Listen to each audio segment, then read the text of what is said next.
Welcome to DubLife Diaries, the podcast where passion meets the open road. I'm Joe Person, your host and also a lifelong dubber. Buckle up because this ride is just beginning. This podcast is sponsored by Volksmania magazine. Good times, great cars, awesome Volksmaniacs. Visit Volksmania.com to learn more about this class-leading VW magazine. All right, so welcome back to DubLife Diaries. It's going to be a good one. All right, now you ever notice how the best communities actually don't start from strategy? They actually start from need, don't they? And it's not the kind of need that you can measure. It's the kind that you can feel. The kind that, well, something in your life kind of shifts and you realize that those are the kind of people that you want to be around again. That's where this story starts today with Josh Williams back in 2025, trying to bring light into a pretty heavy situation in his life, which was his dad battling cancer. And instead of overthinking it, man, he kept it really simple. A backyard, a grill, and a handful of Volkswagens. An open invite, no business plan, no rules, no expectations. But what showed up that day was far more than anybody expected. People are always hungry for something real. And that's what I noticed. I'm sure you guys noticed the same thing. What started as a small get-together quietly turned into 303 Dubs. A community that's growing fast, and they're doing things differently. How? No ego at the top, no drama in the mix, just a shared respect for each other and a deep love for classic air-cooled cars. Here's the interesting part, though. It's not the cars that are making this thing work. It's the culture. It's the intention. It's the fact that this wasn't built to impress people. It was built to bring people together. Today, we're jumping into the full story, how it started, what it's becoming, and why it's resonating with so many people around Denver, Colorado. So let's get into it. Josh Williams, welcome to DubLife Diaries. Yes, sir. Thank you. Appreciate it. Thanks for having me on, brother. What up, man? Yeah, this is going to be a good one. Now, you guys. Well, first of all, that intro was so legit that this better be a good one, bro. I better do my job on the other side because your intro was awesome. It was on point, and thank you for that. That was freaking great. Oh, man, you're welcome. Before we dive in, let me give a shout out real quick to maybe a couple shout outs, couple sponsors. First up on the list, Volksmania magazine. Everybody knows how I feel. Flyest VW magazine on the face of the planet. Check these guys out, Volksmania.com. You can use DubLife10 at checkout. That's DUBLIFE, the number 10, to get 10% off of your subscription. Here's what's cool about this. I actually have to say that this is US subscribers only, because Paul let me know that there are people outside the US trying to use my discount code. What? How cool is that, bro? That's so cool. People in other countries trying to use my discount code. So let's go. That's so cool. All right. Second on the list, Salty Dub. From the beach all the way to the bay, Salty Dub is tearing up the coastal VW scene, events, swag. Check these guys out, saltydub.com. Same discount code works, DubLife10. Shout out to Vera Upholstery of St. Pete. These guys are busting out high-class interiors for the marine industry. They've also got their new automotive line. When I say automotive, guys, I mean it. Now, Alan, the owner, total artist, total badass, total visionary. His thing, his 73 thing, won best in class at Bug Jam. And if you see the interior, you understand how badass Vera Upholstery is. I said this on the last couple of shows, but I'm going to say it again because, Josh, I want you to hear this. The fucking stitching in the seats, all right, on the perimeter of the seats, the stitching is the VW logo. Okay.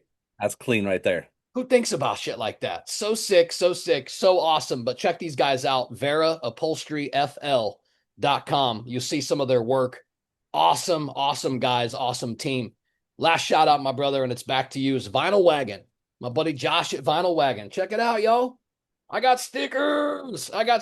So if you've been on the podcast in the past, inbox me your mailing address. I'm going to send you a couple of these stickers so you can rep them. Get them on your car. Send me the pictures. Let me see what's up. Josh got me right. Make sure he gets you right too. Vinylwagon@gmail.com. That's it, dude. I'm done with shout outs, done with sponsors. Back to you, my friend. I'm excited for this one.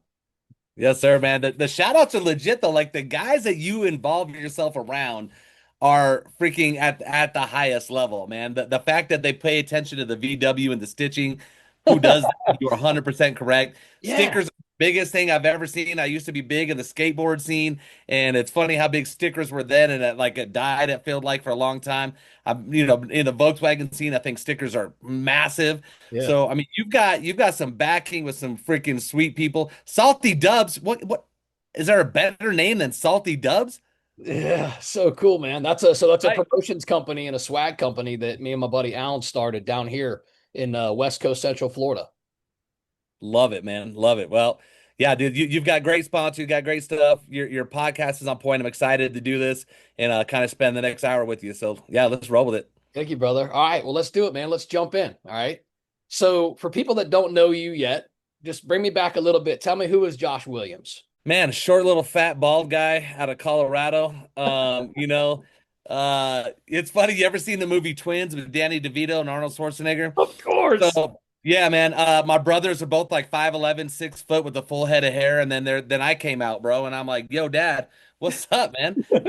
So that's been my go-to for the longest time is the Danny DeVito of my family. But man, I grew up in Colorado. I'm married to my beautiful wife Trisha. We've got four beautiful daughters. Just grew a family, stayed in Colorado, haven't left. Whole life has been here and around basically what we do here in the 303. So that's it. All right. So, let's talk about the 303. What was life like kind of growing up in Denver?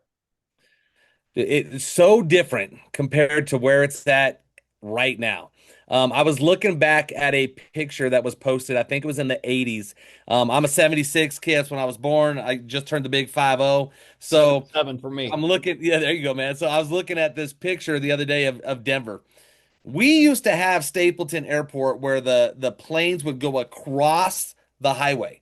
You could literally see them land. You could go down there, hang out. It was just not as much as the, hustle and bustle that it is today. Growing up in Colorado was phenomenal. Think about it. You have everything but the ocean, which is a downfall. But I could go ski, or I was a snowboarder, so I snowboarded. But if I want to go snowboard, you could skate in the same day. You have every activity you could ever want. The weather is phenomenal. I think we're one of the sunniest states in the nation. So, growing up in Colorado was freaking awesome. It was there. I don't know if it could be any better than it was. And I love that. Colorado is probably second home for me. 9 years I spent out there, Colorado Springs, Canyon City, Florence area. Had two of my kids out there. I've got a whole life and memories out there. My sister lives in Denver. She's got a company out there. My mom's out in Coal Creek, which is attached to Canyon, right next to Canyon City.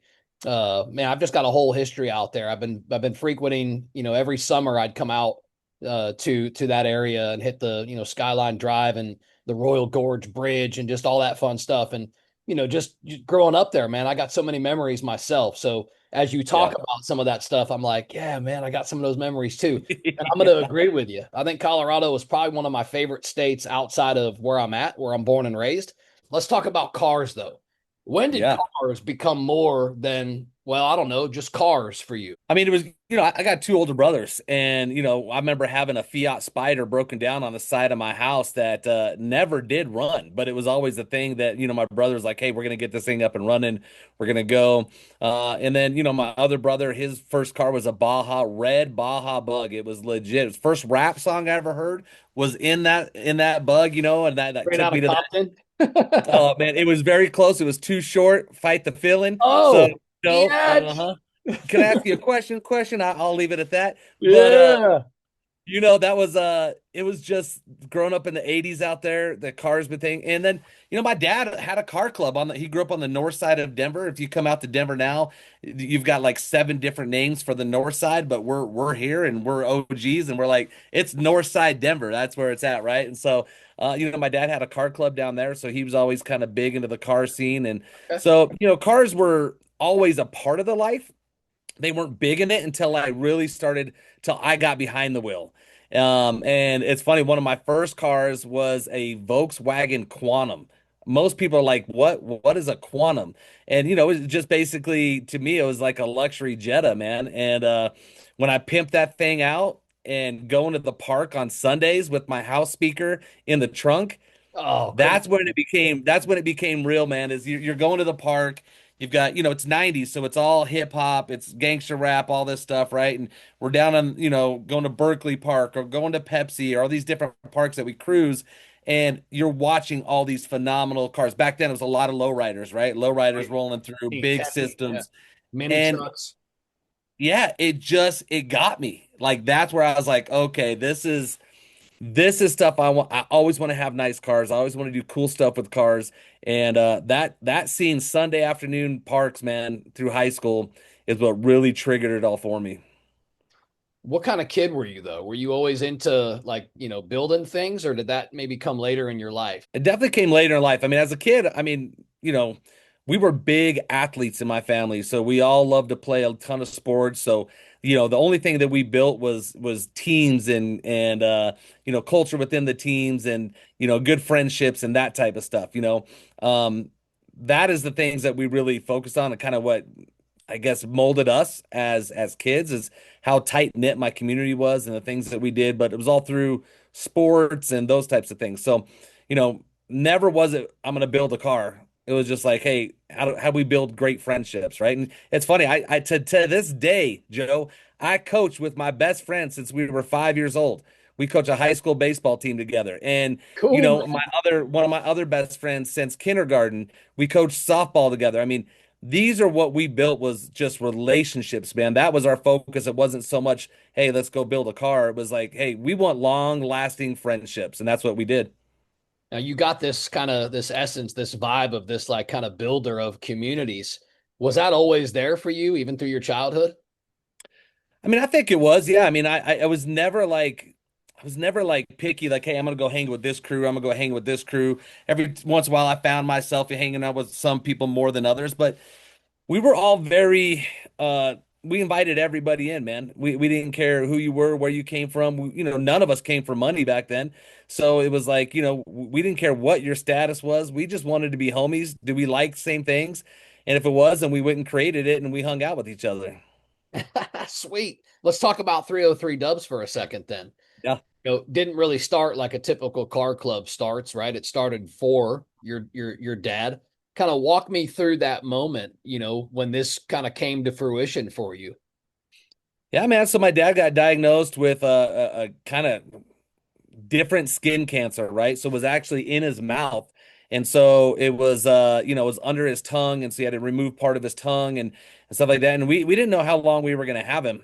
And I was like, I love my Volkswagen. I got this dope 71 Volkswagen. I've got friends in the Volkswagen scene. We've been around the Volkswagen scene since we were in high school. So I was like, let's start a club that because and it was all based on my dad ran the Malteseman back in the 60s in North Denver. That was the name of his car club.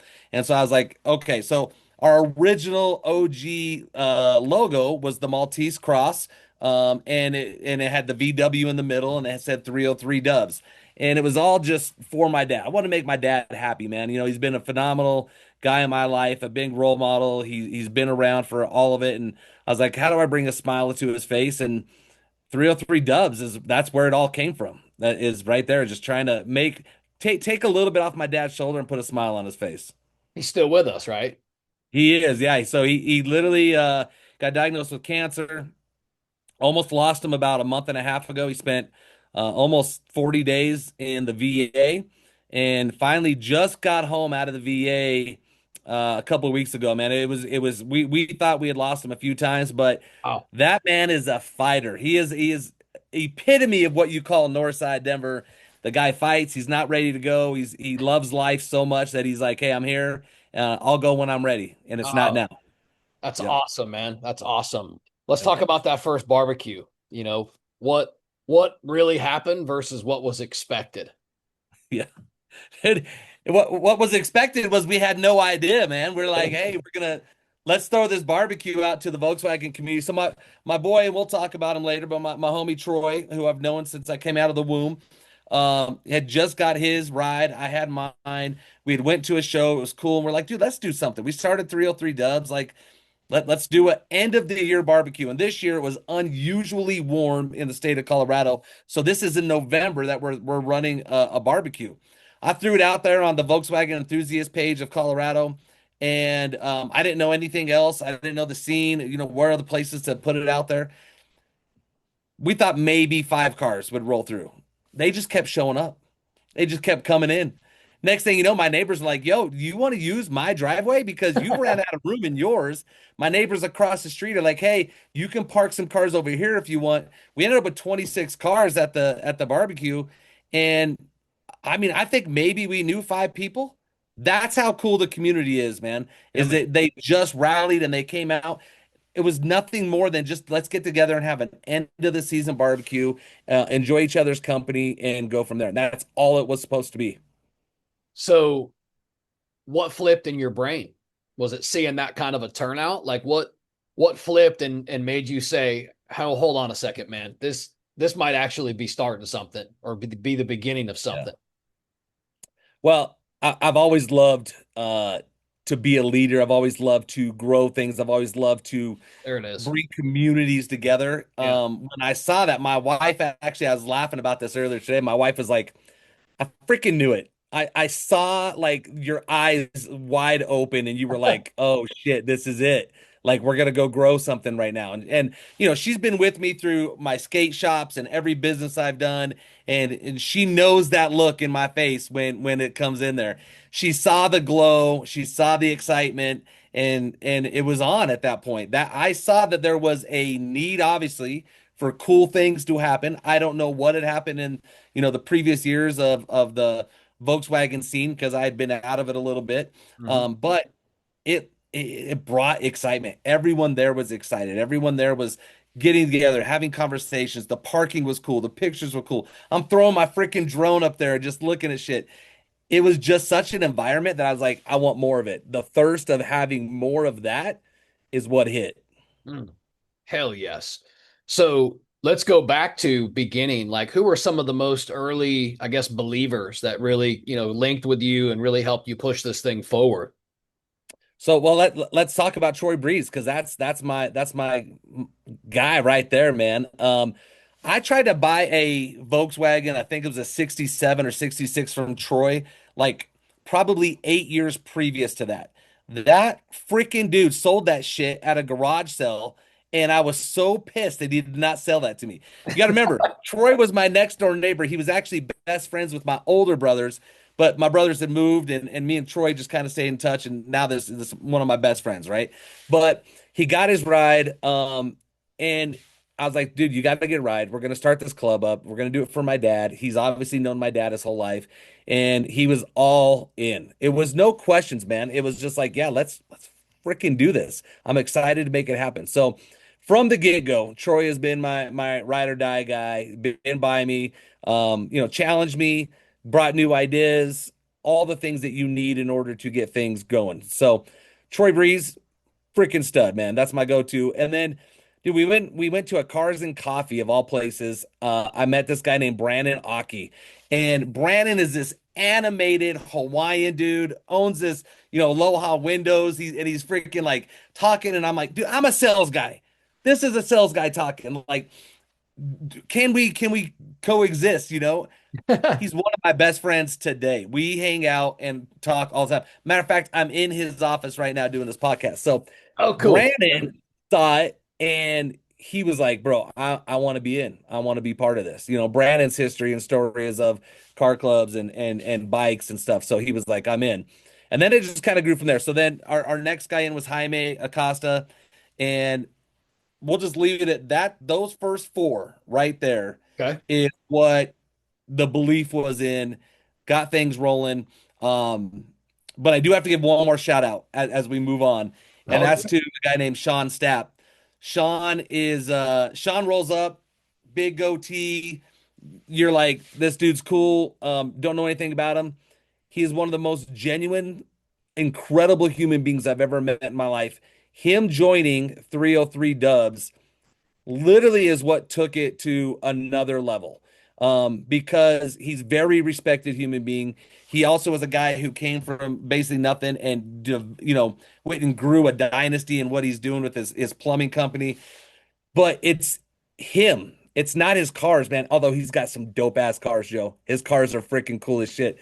But he is just a phenomenal person, and he's one of those people that everybody wants to be around, and that's what we want to have within 303 Dubs is that community. And he just took it to the next level, and we've ran with it since then. Now, you guys are from what I gathered, kind of it seems like you're selective, right? And that's, sometimes in the car scene that can be rare. Why is that important for you guys to be selective? Yeah, it's culture is everything, man. You've ran companies, you've been part of leadership teams. If you have a bad culture, it can kill everything super quick. And we are selective because we want to make sure that people fit our culture. We want to make, I mean, we're just an air-cooled club, right? So we don't have the water cool, we don't have other stuff. We're a Volkswagen air-cooled club. You got to fit that culture to start with.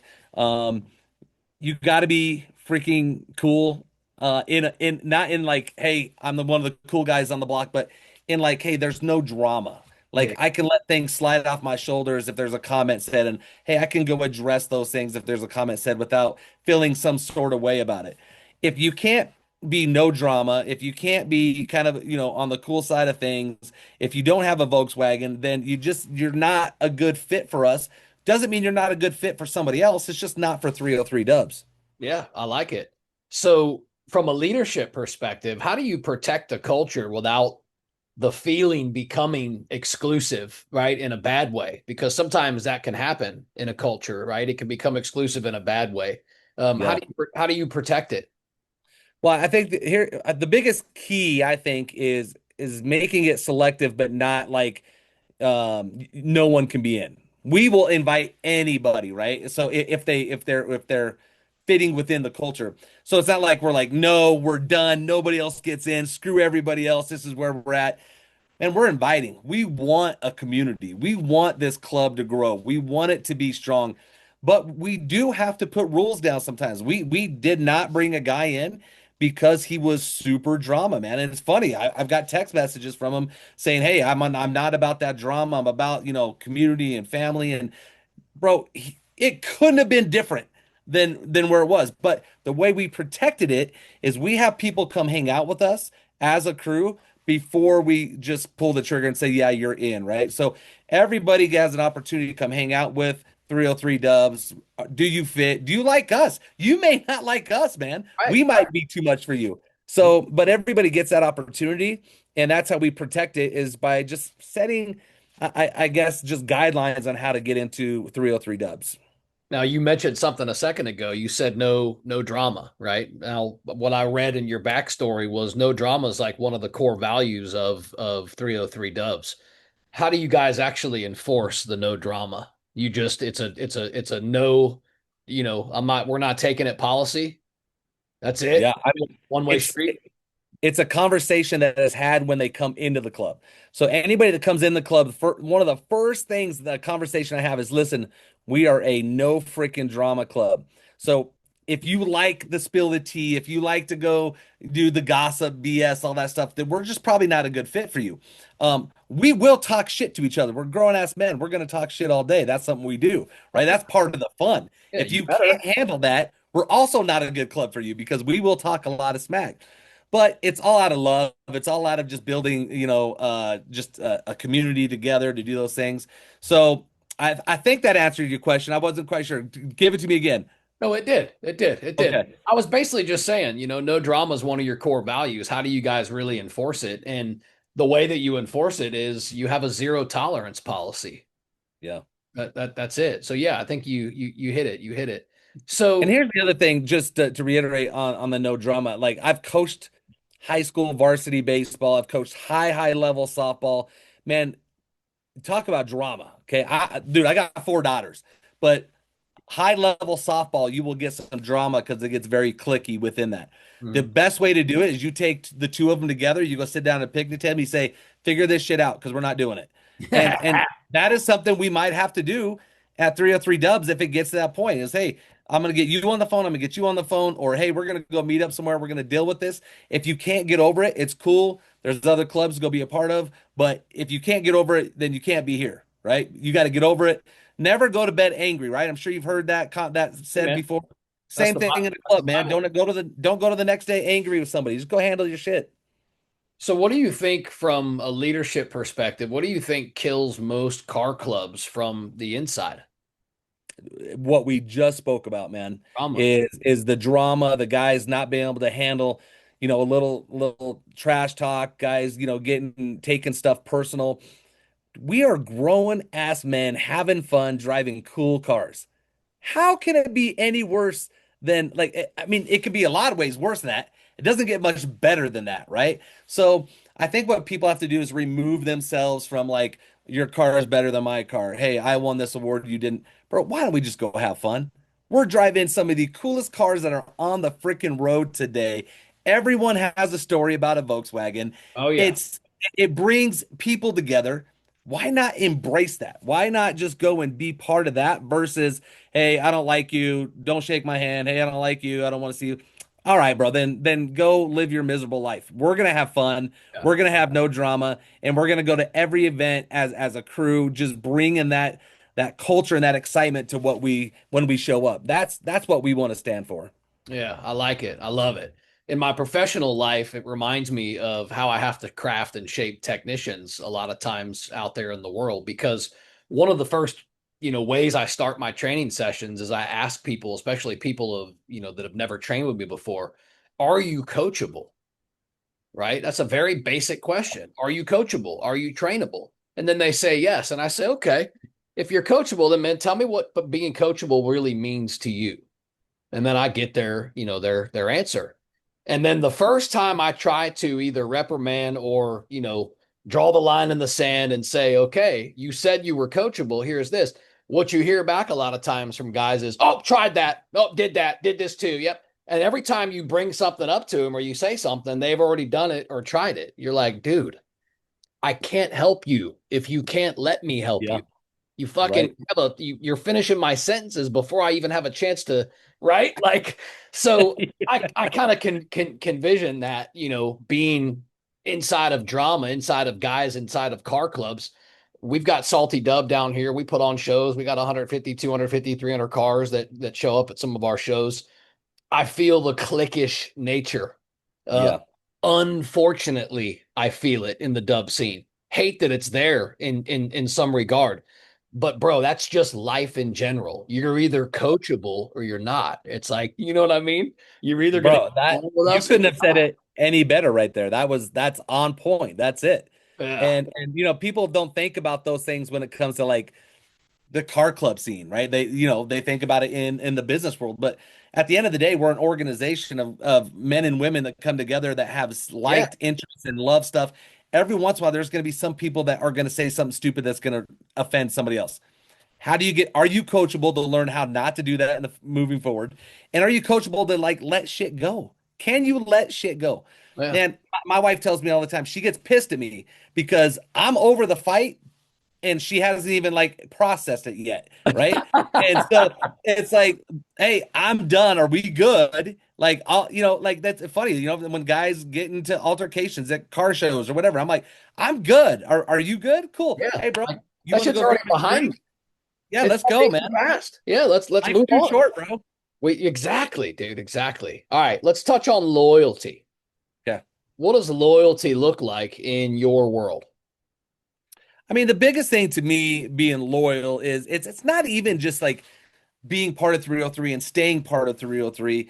Being loyal is being true to who you are so that you're true to everyone else around you, right? And so if you're not in the background yapping, talking smack, creating all this drama, then you're being loyal to yourself and you also are being loyal to those around you because you're not creating what could turn into the biggest drama. So loyalty is truly having your people's back, truly being embraced in what the vision is and what the goal is to move forward.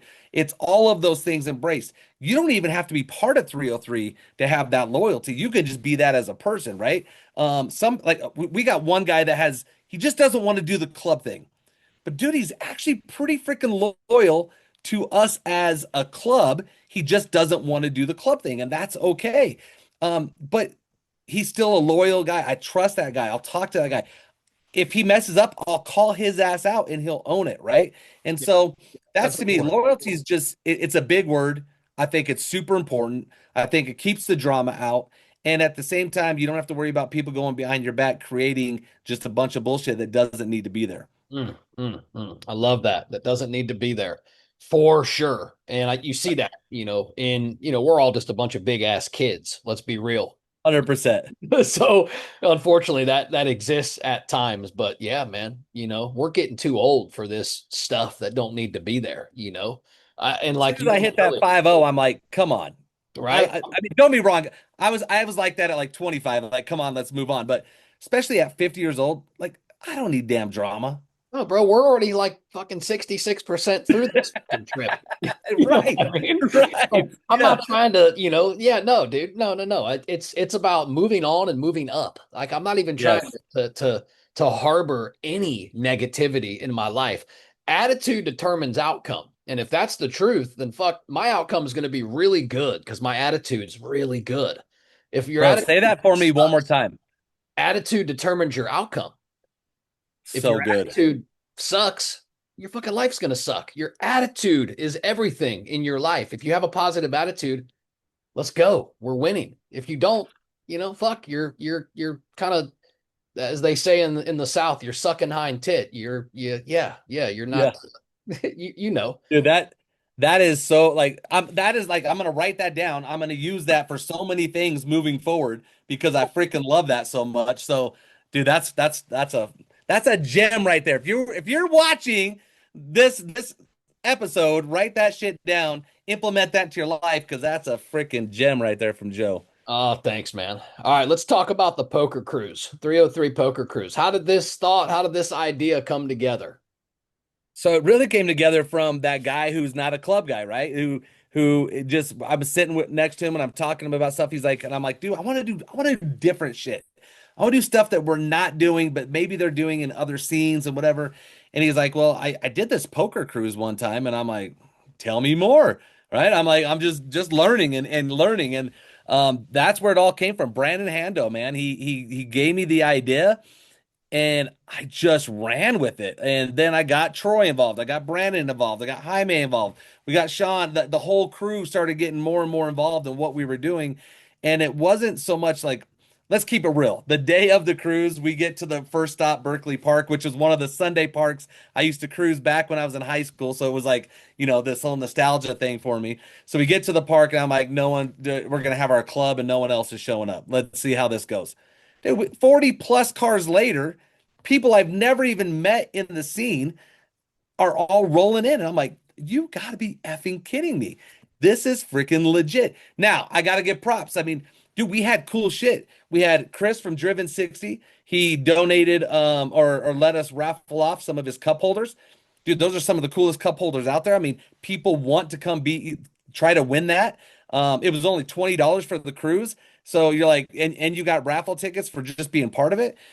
King VW, enough said. The guy is a legend.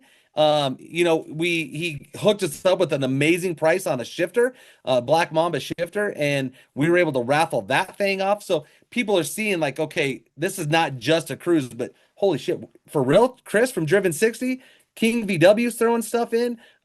Adams Polishes, which is they were a huge sponsor. They did 5 $100 gift cards, which is like, I mean, that's a lot. So we had great prizes. It was really well set up. The cruise itself, epic spots, man. So Berkeley's okay, whatever, that's cool. But downtown Golden, Colorado's legit. You got the big arch that says "Welcome to Golden, Colorado." People know it. It's a very big car scene in Golden. So being able to roll through there, and then we go to iconic Red Rocks, man. I was Everyone gonna knows bring Red that up. Rocks, I was gonna bring that up. People know Red Rocks all over the world for a concert venue. It's yeah, like mentioning Garden of the Gods, down in Colorado right? Springs. What's that like, bro? To experience a ride or a poker run or a cruise through an area like that? Like describe the experience. Watching it go from a thought to actually happening and watching all of those Volkswagens, those 40 plus Volkswagens run through the tunnel of this big rock that they come through to come up and circle around to go into the parking lot. It's just like it's some in some ways it's almost undescribable because the feeling was so cool. It was like, bro, we freaking that right there. it nailed it. Like we could not have another stop, but that stop right there is the shit. Then they all go park and you can oversee all of Denver, right? And it was just a phenomenal spot. We were able to all park together. There was plenty of room. We had our table set up for everyone to go get their cards and do their things, and we got to spend some extra time up there for people to take some extra pictures. And the cool thing is, we did it. It wasn't a run, man. This was a cruise, so we were all together the whole time versus a run where people are running across town, different stops. This was Nice. a this was a poker cruise, and you got rewarded by being at every stop because we did also raffles at every stop. Ah, So if you pull the card and I was able to say, hey, seven of diamonds, and whoever pulled that seven of diamonds, they won whatever that prize was. If there was two people pulled the seven of diamonds, we did a dice roll off, right? To bring a little more excitement to it. So oh, uh, it was just freaking fun, man. And Red Rocks was it's just a great stop. And then from Red Rocks, we cruised down to Mile High Stadium. If you're a Broncos fan, if you're a football fan, you know of Mile High Stadium. period. It's they're a big team. Everybody knows them. But it wasn't only Mile High. It was where we were at Mile High. It was the Colfax Viaduct. We're underneath it. It's all painted these different colors. Dude, it was so freaking badass. It was so badass. So again, tons of pictures there, tons of people just getting out going, dude, this is so freaking incredible. And we ended up at City Park. Um, Honestly, probably one of my least favorite stops, even though it was still cool. It just didn't bring like the excitement to me that the other ones did. And then we ended up at Flight Co, which is a brewery and which is like 5 minutes away from City Park. And those guys forgot we were coming. Oh, We had we had 75 people, man, and they forgot we were coming. And how the hell did that even happen? I have no idea. No idea. I'm like, I left messages, I did all this stuff. They freaking rallied and put us in this backspace, which it just completed the entire cruise. It was freaking awesome. It's We meant did to the be. giveaways. Meant to be. And you remember I mentioned Sean Stapp earlier. Mhm. Sean Stapp and his plumbing company, Stapp Plumbing, went ahead and said, "Hey, Josh, I like what we're doing. I like that we're giving away 300. I think it was 150 and 75 for the first, second, third best hands." He goes, "I'm going to up it." He goes, "I want to give away 500 for the first hand, 300 for the second hand, and 100 for the third hand." And I was out of his own pocket. So it just does. It was an epic day. It was epic stops. I think it was a legendary start for what's going to be turned into an annual thing for the 303 Dubs Poker Cruise. Yeah, man, love it, love it. Let's touch on the Denver Dub Fest. Holy shiz. What's the vision here for the Dub Fest? All right, so I got to give props to Desert Dubs down in AZ. Okay. In February, some of us as a crew went down to Desert Dubs, and again, talk about what my wife saw earlier with my glow. I saw what they did, and I saw the vision of just an air-cooled show that we have not had in Colorado. We've had VW shows, but water-cooled, air-cooled, all those. I wanted to do just an air-cooled show, pretty much replicating what those guys I feel like perfected down there. And so that's where it came from. And Denver Dub Fest is going to be one of the coolest freaking shows that I feel like Colorado's ever had when it comes to air-cooled Volkswagens. Again, we're back underneath the Colfax Viaduct at Mile High. That's where we're at. That's where the show is going to be. We've got phenomenal people. So, like, we met some guys down at Desert Dub Fest, Wolfburg Society out of California, one of the coolest clubs out there. They've already hit me up like, "Hey, Josh, we're going to try our best to get out there. We love it. We're looking at plane tickets." The guy from Volkslife, I'm sure you've seen. If you're in the Volkswagen scene, you've seen Volkslife. He's already booked his tickets. He's coming out with his wife and one of his models.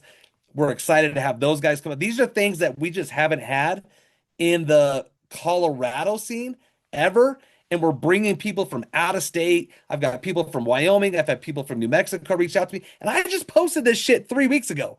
And I've got all these people reaching out to me. So Dude, again, I think it's something that people want. They for want sure. different things. They want to see Yeah. something that's really cool. And they're just jumping on, man. Yeah, well it's Denver. It's culture, it's rich. It's, it's like Yeah, and you're doing it right. You got some big names involved. You get, as we would know it as like kind of street cred from having, Yeah. some big names and some people that will just share a post or whatever, or even associate themselves with it, donate some shit, help sponsor you a bit. I mean, dude, those are big. We have decent outcomes, down here in Florida for some of our rides, some of our car shows, V-dubs on the pier, V-dubs over the Skyway.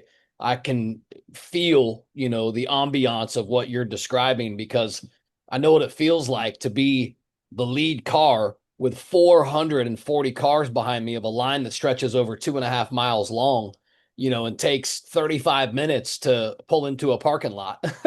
That shit is Right. it's epic. It's crazy.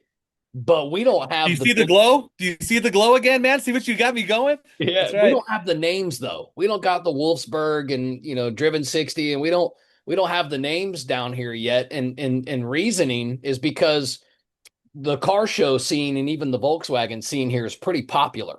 We're not the only ones doing a show. Yeah. There's Yeah. shows everywhere. I mean, everywhere. And that's cool, right?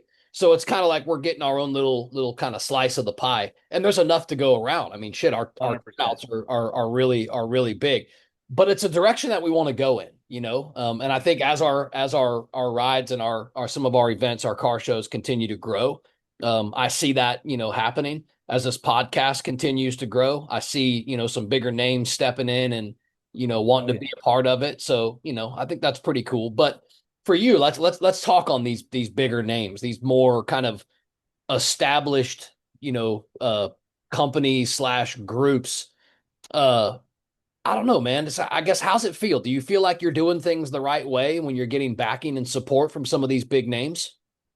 Yeah, I mean, so I'm gonna grab this real quick. This was we were down at Desert DubFest, right?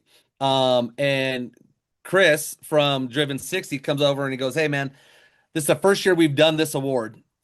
It's just we're going to give it to either a club or somebody that just embraces what we're trying to accomplish in this scene." And he goes, "I want to give this to you guys at 303 Dubs.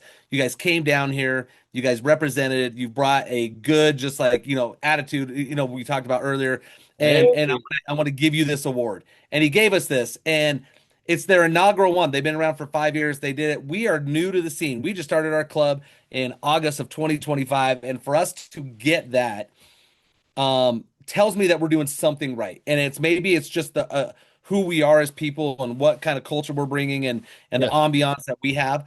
But because of that, we're able to have these conversations with these great people that are established. So we're able to talk to Chris Davern and Chad Wilkins, who's part of Desert Dubs. Everybody knows Chad's car because it's everywhere because it's one of the coolest freaking cars out there. It's a great car, red.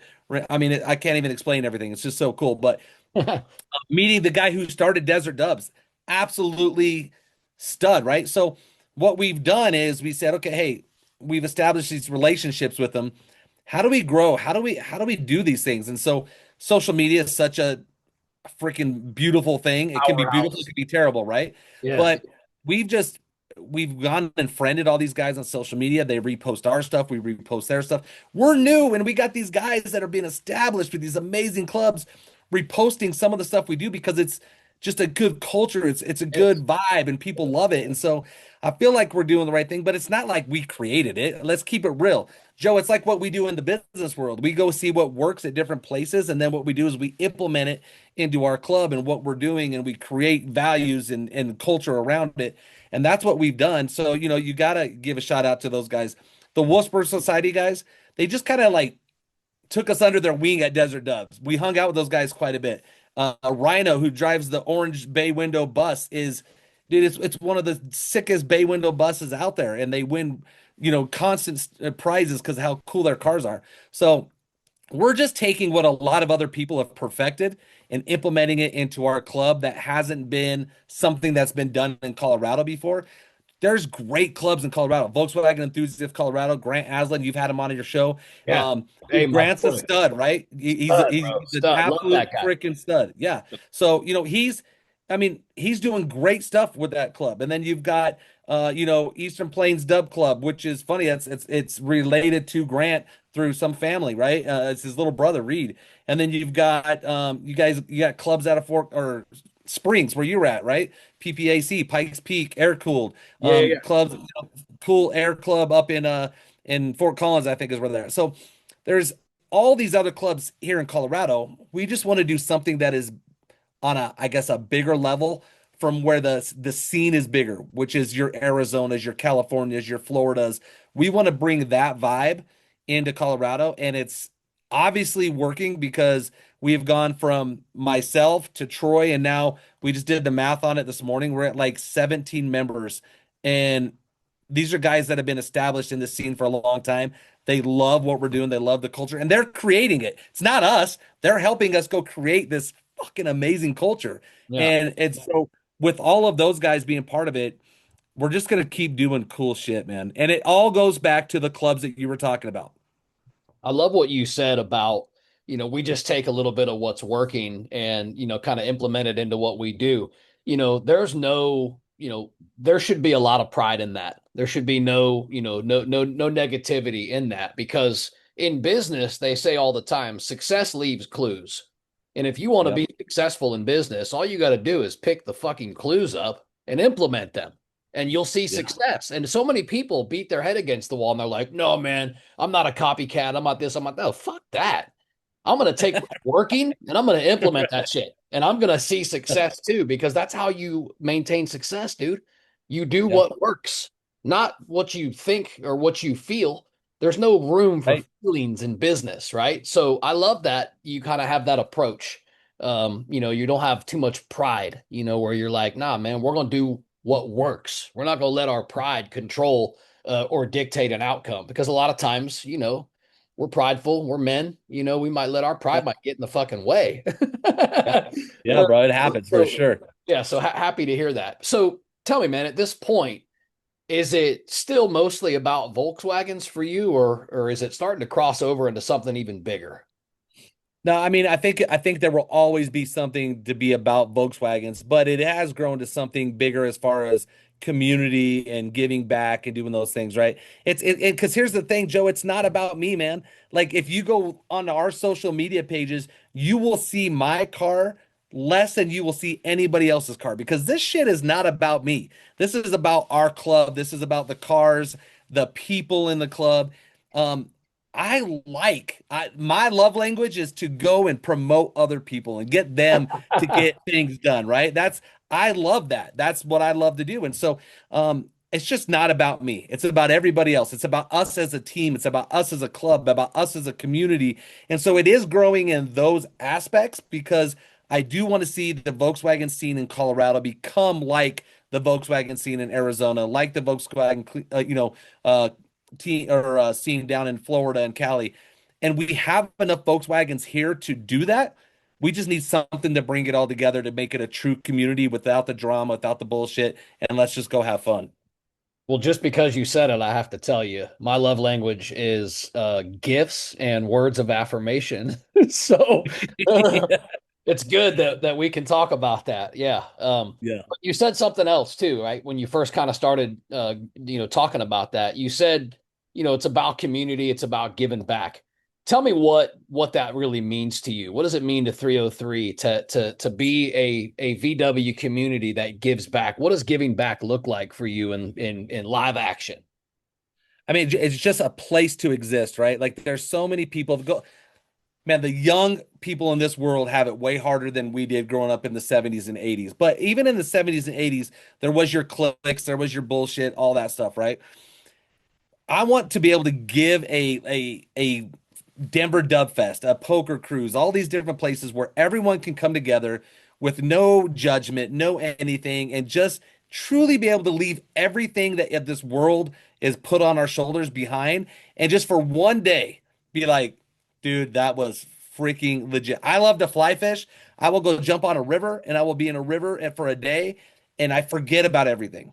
I Let's want us to create something within this community where people come out to a 303 Dubs event and they go, bro, I didn't think about work tomorrow. I didn't think about the bullshit that happened yesterday. I didn't think about the guy over here that doesn't like me because I was just so engulfed in what we were doing, the fun, the ambiance, the surroundings that, dude, all I was thinking about was in the moment of what I'm doing. And so if we can create that within Colorado, if we can create that just mindset, that culture, that community, bro, we've won. That's where I think we're at. Your heart's there. And because of that, it's genuine. And because it's genuine, the growth ain't going to stop, man. It's not going to stop. So let's talk on that for a second. Growth. Where's 303 Dubs 5 years from now? Frickin' A, bro. That's such a hard question. It's like sometimes I'm like, hey, should we slow it down a little bit? Because it's like, Painters Grinding, one of the big shops here in town, had their roast fest this last Saturday. Couple of guys told me that have been in the scene. This is the biggest one they've seen. And one of the guys who I respect in the scene has been in the scene for a very long time said, hey, you guys have a big part to do with the turnout of this. And I'm like, no, we don't. I'm like, dude, we're just having fun. He goes, oh my God, would you take a compliment when I give you one? I'm like, bro, my bad. My bad. Thank you. I appreciate that. Right. And so, look, man, we just want to keep focused on doing things the right way. And we're going to, we want people to be a part of it. And if people want to be a part of it, we don't want to take that from them. We want to invite them into it. So I could see 303 Dubs 5 years from now running some of the biggest events in the country here in Colorado. I could see us having one of the biggest clubs out there. And it's not about membership for me. I could care less about how many people are in it. I care about the culture. I care about what we're bringing back, and I care that we're helping the Volkswagen community have a spot to just go fucking have fun, bro. Let's just go have fun, forget the drama. And if you do this in 5 years from now when you're doing a podcast, you're like, yo, 303 Dubs, I had them on 5 years ago in their infancy stages. Look Yeah. at the shit they've created. I'll be like, bro, that's where I want to be. Just remember these, the small guys down here at the bottom of the pond when you get there, right? Dude, we have to make some. We're obviously gonna have to make some trips to Florida. That's gonna have to happen. So Yeah. Well, my sister's out there, man. She's in Loveland, and I'll be back. I was there for her wedding just a couple of years ago.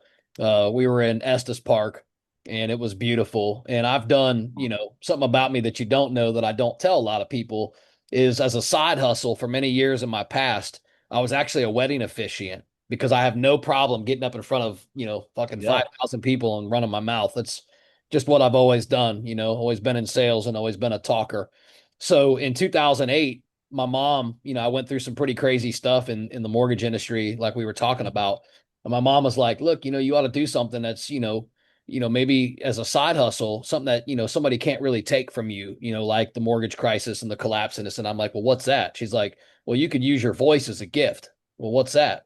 You could become an ordained minister and do weddings. I'm like, get the fuck out of here. Nobody wants me to do it. Are you crazy? Me? This party guy, this fucking dyed white hair. Like you think that people are gonna hire me to do weddings? All right. Fast forward to 2018, 2019, where COVID came, and I really yeah. kind of closed that business down. Probably 600, 700 weddings I've done over the course of time. And from Florida to Alabama to Colorado, I've been all over Colorado doing tons of weddings and ceremonies. But anyway, man, again, not about me. Just trying to Joe, connect. but that's a prime example, bro. Not to cut you off, but that's a prime example of why this is doing what it's doing, man. Is because people do want something different. They don't want that priest or that bishop or one of those things that Right. are super boring. They Exactly want right. something that's going to bring some excitement, some Little love, some edge. culture, A little a little edge. bit of an edge to it, right? Can we That's celebrate you. this? Just love each other, and it doesn't have to be like if it's a man and a woman. It just Right. has to be like whatever it is. And like Yeah. yeah, man, I've always kind of been this guy that never really had an opinion. And I think growing up in St. Petersburg, Florida, this melting pot style area where tourism has just been on this epic height ever since I was in high school, and I've got people from Germany, people from Czechoslovakia, people from Brazil. They come from all over the world and they stay in the hotels on St. Pete Beach. So, dude, I ran valet. I was a bellman. I mean, that's like I was a chef in those restaurants. I mean, that's like the culture of like this melting pot, and having to shift and adapt and understand different languages and kind of, not be like, well, I can't understand the way that guy talks, so I'm out of here. Like, whoa, bro. There's a lot Right. more to life than that. You know what I mean? You Uh-huh. just gotta have a little bit of thick skin but yeah, man. Anyway, yeah, dude. Yeah, appreciate that. I love your hustle, bro. You've been doing it since day one. It's why you are where you're at. I mean, let's keep it real. That's why you're there. So, Thank you, um, man. dude, I know that like we're talking about 303 does, but it makes it that much more fun when the other person who's running it has had the life experiences that you've had. And so, I mean, dude, if people don't go into DubLife Diaries, they need to go into fucking Joe and learn more about you because man, you just bring a lot to the table. You're the type of people that we want to be around all the freaking time. If you were Oh, in Colorado, you have no choice. We would jump you in for sure. You'd be like, "Hey, you're going, bro. It's in." hey, I'm gonna have a second home in the Rocky Mountain National Forest here, probably in the next 5 years. So when I do, I'll have a Done. couple dubs in the garage, and then when I come out there in the summer, we hanging for sure because it's too I damn love hot it. here in Florida. All right, I got some rapid fire questions for you. Okay, let's go. These are questions that demand a fast response, but if a story comes of it, I ain't gonna stop you. All right, Okay. you ready? Yeah, let's roll with it. Pretty much, I know the answer to this one, but I'm gonna say it anyway just to hear your voice say it. Air cooled or water cooled? Air-cooled. All right. Beetle, bus, or Gia? Dude, I own a Beetle, but bus all day.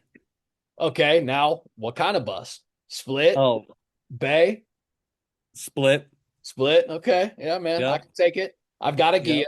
I've had a split. My favorite bus of all time is an early bay. 69, 70, 71. My favorite bus. I don't know what it Yep. is. The nostalgia. I have to have a loose nuts, windshield, safari windshield on it. Yeah. It has to 100%. be slammed on the ground. I think that's just the 90s and the culture I grew up in, lowrider culture. But yeah, man, nobody ever gets to ask me these questions. But for me, it's I have a Gia, it's my wife's. I have a Beetle, it's a 62. I want the damn bus. I don't have a bus yet, but I 100%. want the bus. 100%. All right. Best road that we're driving on in Colorado. Oh man, best road we're driving on in Colorado. Sorry, I know you wanted a quick answer on that, and it's funny. I've actually thought about this one.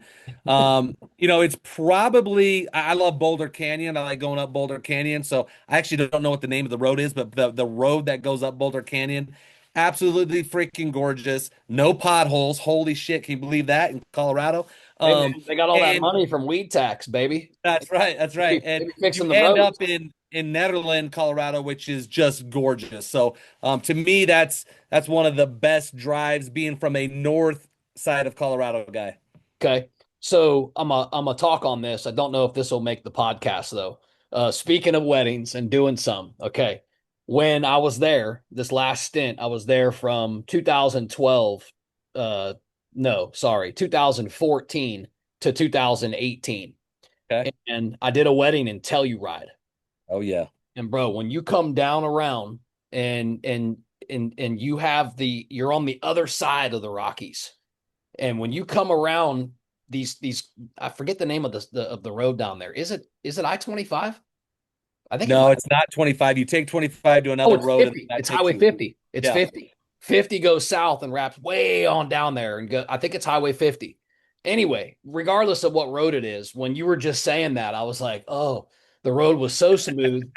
Parts of Yeah. that Highway 50 as you're going down there, don't they call it is it called the $1 million highway?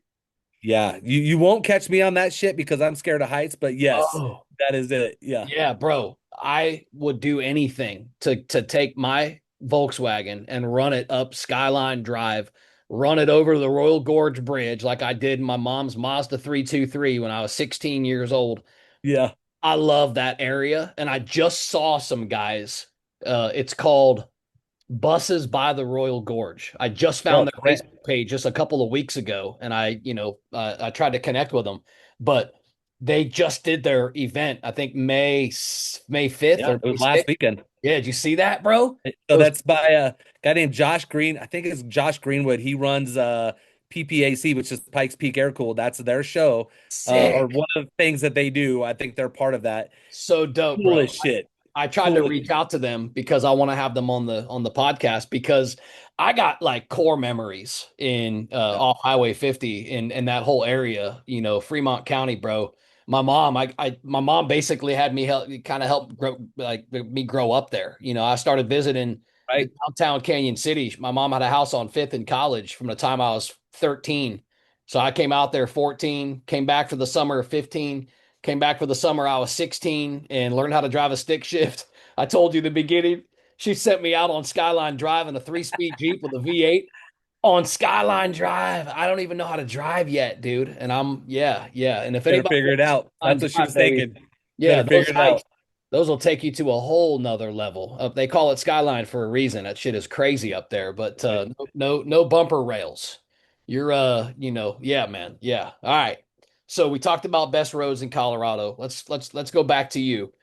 One car that you'd never sell. One car I would never sell is my 1971 Volkswagen Beetle that I currently have, and that's because it was my first one that I had. It wasn't my brother's, it wasn't my friends. It's my first one. I will play with it. I'll do all kinds of stuff with it. I've already know that my daughter Sophia has claimed that shit when I go to be home. And so that car will never be sold ever. Love it. Okay. If money was no obstacle, no object at all, what would be a dream VW build that you would put together?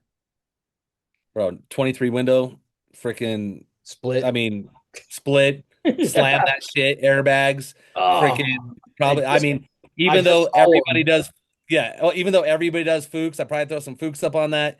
A ridiculous system, and I would, bro, come on. And you know what I would do with it though?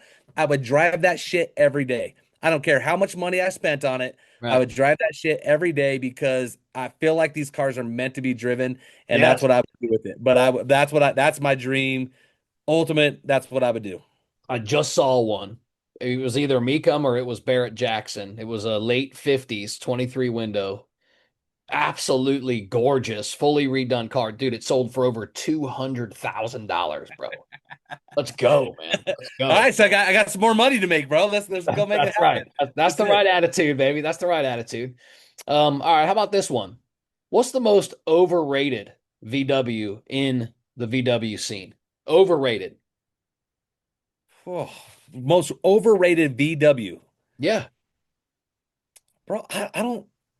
I can't overrate a VW. I love all VWs. Like there is not one that I would be like, no, I wouldn't do it. Right? Um, I knew you weren't going to say split bus, and that's honestly my most common answer. Because I've had some guests on that are like 6'5", 6'7". They're like, bro, I don't fit in one. Right? They're well, like, pull a shack, put that seat back where it belongs. yeah, Bring the Safari up top more so your head can stick out. Look like the right. Flintstones. I don't give a damn. Find a way. You can customize everything today. Find a way. But All right. um, How about honestly, I don't have an answer for that one. that's okay, man. How about underrated? Not overrated, underrated. What's the most underrated car? I would probably say so. I'm gonna say one that's not very common. I don't even know the type of it. It's the one that they used to roll around, um, World War II that looks like a milk truck. Do you know what I'm talking about? I do actually. It looks like a mail truck. I'm trying to remember the name Yes. myself. It's I thought you were what you were first describing. I thought you were going to say was like a Type 181, like a thing. But no, you're talking about the small two-door boxy cab. Oh, The front kind yeah. of comes down. I just seen one on Marketplace. It was It like would go 23 35. window to that for me of the Okay. next two vehicles that I'd want to get. Sick. Like because it's so rare. You don't Super. see it. It's Yeah. super rare. Yeah. So rare I don't even know the freaking name of it, man. Yeah, right on. I don't either. So, but when I put this podcast up, I'm gonna flash the name of it and I'm gonna flash what it looks like because I know exactly what you're Hell talking yeah. about. I'll send it Love to you it. though first to make sure we're talking about the right thing. We are though. All right. Describe 303 dubs for me in just 3 words. Freaking no drama, fun, culture, family. Sorry, I had to throw family in there. All It's a big right, deal. no problem. All right. How about this one? Describe the Volkswagen community for me in just one word. Family. Family. I can take it, brother. I can take it. All right. Where can people find you if they want to get connected with 303 Dubs? Yeah, man. So we're big on social media: TikTok, Instagram, Facebook. All three of those. I'm on all of them. And just look up 303 Dubs. You'll find us. We're the only ones out there, and that's it. What's the next event? What's the next show? What's popping? What should Yeah, people pull up to? What are we promoting? dude. Next event, Denver DubFest, August 1st at Mile High, all air cooled. Joe, this is gonna be an epic freaking show in Colorado. This is going to be just one of the best things that we've ever had in this particular scene out here. The people we have coming, our DJ is rolling up in a freaking bay window that opens up into his DJ booth. I mean, a lot of our vendors are rolling up in bay windows that are made out to their business. Like, we are making this all about the air cooled. We're working on the sponsors now, so that show will be coming up soon. But man, you do not want to miss Denver Dub Fest. The fact that you could say I was at the first Denver Dub Fest is going to be so much fun 5 years down the road when you've seen us go from, let's just say we get 150, 200 cars to 500 plus. You're gonna be like, damn, I was there. I remember that. Yeah, love it, man. Love it, love it. Definitely going to be a bucket list for me. Grant Aslan also has the Volkswagens on the green. That's Next another weekend. that's a bucket list for me too, man. Looking at the drone shots and just seeing what he's built and what that is, it's like it's mind blowing for me because when you look at the drone shots and it pans out and it goes to the cars and it comes low and then you see the Yeah. mountain range in the background, I'm like, Yep. yo, I don't have those anymore, man. I miss them. I miss them.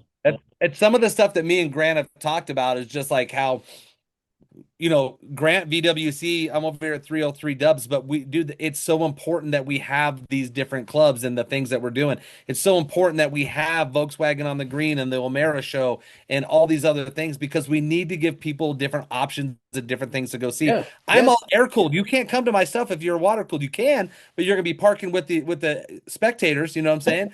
But we need Volkswagen on the green. That's been around for 31 years. Yeah. And Grant took that stuff over, I think, as a president like 4 years ago. And I'm telling you, without Grant, VWC is in a whole different world right now because he's the one that is like the face, the one that's putting it out there on social media and stuff like that. So, man, it's so important that we put all the bullshit of like, hey, you're in that club, I'm in that club behind Yeah. us, Yeah. and that we actually Totally agree. it's a community over competition, right? And so the Oh, community has got to be so much stronger than any kind of competition because there's plenty to go around. If you go to California, 1303, Wolfsburg, Wolfpack, freaking Volkswagen, Roland, or Oil Drippers, dude, they're all at the same shows yeah. because they all support each other. Right. That's the shit we need in this community in every spot, every scene that we're in. Bro, you're not wrong. You're not wrong. And that I gravitate towards that because there is a little bit of cliquish nature, down here where I'm at in the Tampa Bay area, West Coast, kind of Central Florida as a whole. But Yeah, I agree. You got to see past that, see through it. There shouldn't be any cliques. There's enough to go around. You know what? plenty. When I look at it from a business standpoint, I talk to a lot of, my background's HVAC, and I talk to a lot of HVAC company owners. And I Yeah. say all the time to them, yo, stop undercutting your competition, man. Like, don't talk bad about them. Talk good about them. Build them up. There's enough business to go around. And I feel like in the Volkswagen community, it's the same way. There's enough Volkswagen fans, enough Volkswagen people that own these cars to go around. And the more you're cliquish and the more you're, kind of talking shit about the other clubs or the other scene or how you do things different and they don't, the less people are going to flock towards you. It's about togetherness. It's about bringing everybody together. So I vibe with that, man. I appreciate that. Absolutely, brother. Anything you want to say to Dad? Hey, you know what? Dad, I freaking love you, man. You have instilled into me why I do these things. He's always been a man of community, a man of bringing people together. He was a business agent in the Teamsters. This is what this guy does. And that's where I get it from. I love you. I appreciate you. Keep fighting, and I'm gonna keep fighting with you, and until it's time to go home. And that's a wrap for this episode of DubLife Diaries. Thanks for riding along with us and diving into these incredible stories of the people in the dubs that drive their dreams. If you love today's episode, don't forget to subscribe or hit that follow button so you never miss an adventure. Do you have a story to tell or know somebody else who's living the dub life? Awesome! Reach out to us. You can find us on all socials at DubLife Diaries or shoot me an email. I'm not hard to find. DubLifeDiaries@gmail.com. Until next time, keep the engines humming and the wheels turning, and always follow the road that inspires you. This is Joe Person. I'm signing off. I'll catch you on the next ride.